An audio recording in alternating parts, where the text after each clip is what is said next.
Hello Sujatha. சொல்லுங்க aunty. என்னம்மா ஆண்டின்னு கூப்பிடுற? அம்மான்னு கூப்பிட வேண்டியதானே? எதுக்கு ஆண்டி இண்டின்னு கூப்பிடுற? நீ அம்மான்னு தானே கூப்பிடுவேன் எப்பவுமே. சொல்லுங்கம்மா. என்னாச்சு உங்களுக்குள்ள பிரச்சனை?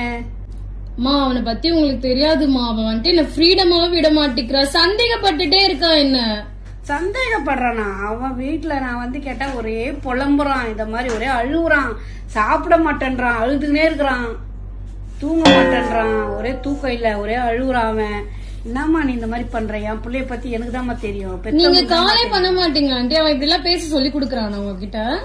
நான் என்னமா கால் பண்ணுவேன்? என் புள்ள சொன்னாதானே எனக்கு தெரியும். நீ கால் பண்ணணும். நீ கால் பண்ணி என் புள்ள கிட்ட பேசணும்.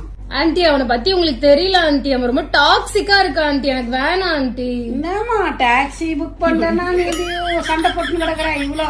நீ வாமா, நான் உன்னை ஆட்டோலயே கூட்டு போறேன். நீ என்னமா நீ இந்த மாதிரி பண்ற? நீ வா, நீ அம்மா கூட வா, நான் அம்மா உன்னை ஆட்டோலயே கூட்டு போறேன். டேய் ஏண்டா அந்த பொண்ணை போய் பைக்ல கூட்டோடா, போடா பைக் எடுத்து போடா. பாவம் எங்க நிக்கிறாளோ தெரியல. ஐயோ ஆண்டி உங்களுக்கு புரியல ஆண்டி. அம்மா நீ ஆண்டி எல்லாம் கூப்பிடாதம்மா, அம்மான்னு கூப்பிடு. ஆண்டின்னு சொல்லாதம்மா, எனக்கு பிடிக்காத விஷயம். ஐயோ அம்மா அம்மா